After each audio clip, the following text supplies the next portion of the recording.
Hello everyone, my name's Ethan, and welcome to Playing with History Part 1.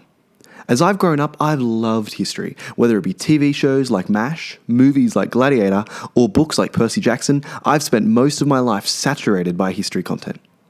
History as entertainment doesn't stop at these mediums, as it has seeped into video games as well. So much so that history games are their own subgenre, and I absolutely love them. I'm going to talk about why I love them in my next video, but for now I'm going to talk about what on earth makes these games what they are.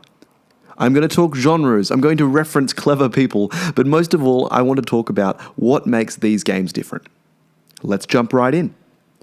Here's a list of video game genres, just a few off the top of my head.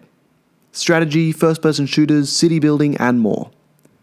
Now I bring these up because I want to talk about how history games as a genre don't fit just one genre. They can fit them all.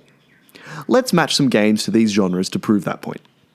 Strategy games like Total War, Civilization, and Age of Empires. Action-adventure games like Assassin's Creed, Red Dead Redemption. First-person shooters like Battlefield 1 and COD World War II. City building like The Settlers. Simulations like Astrologaster. Arcade games like Ninja Spirit. And iOS games like Think Like Churchill. These games are all so different in structure, playstyle, fanbase, and design. What goes into making a history-based game is not limited by genre or style. They are not limited by these, but they still do abide by them. There are a series of characteristics that video games as a whole have in common. History games are no exception, as they fit this mold. Here's an example. The Magic Circle, a term applied to video games by Sales and Zimmerman in 2004, refers to the gamer, the person playing the game, putting the physical world aside to step into the virtual one. This new world is a created reality defined by the rules of the game and inhabited by the players. This reality is mimicked in history-based games as people immerse themselves not only in the game, but in the past. As I play Civilization, I'm leading a country in a world that is so similar to ours, yet Alexander the Great can square off with the Queen of England. I am able to set aside the real world and be a part of this new one with its own rules. And that is magical. A second example is the idea of a virtual identity. It's a similar concept, but about the individual. Friedman talks about your ability to roleplay in a game gives the opportunity to identify with the character on the screen. You become that character, or at least make their decisions for your own. Friedman references SimCity, which makes you mayor and city planner, and dares you to design and build the city of your dreams. And as you do this, Friedman says that losing yourself in a computer game means, in a sense, identifying with the simulation itself. Again, this applies to history games too. As I play Assassin's Creed, I am Ezio Auditore, running through Renaissance Rome fighting the Templars. Moreover, these games are still modded. There is a participatory media culture within these games. Just look at Age of Empires 2. You can play the game like it's Lord of the Rings if you so please. Speaking of Age of Empires 2, history games also fit the mold of video games being novelty or nostalgic, with a game from 1999 still being loved and played today. So much so that Xbox is releasing a reboot of the game 20 years later. These games have multiplayer elements, online communities, different styles, and different aims. In summary, they fit the mold of almost all video game genres, yet are a genre in themselves. So what makes them different? It all comes down to setting. A game developer such as Rockstar Games looks at their period of history, their setting, as a theme. For example, the American West in Red Dead Redemption.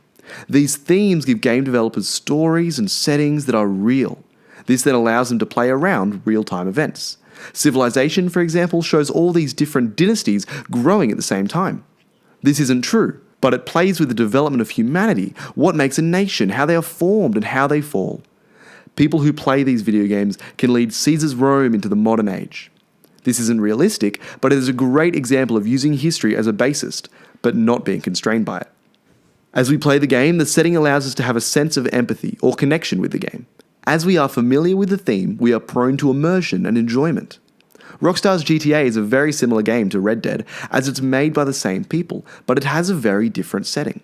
This allows Red Dead Redemption to play with different themes such as riding a horse or robbing a train, but maintain modern ideas such as thieves and bars and crime.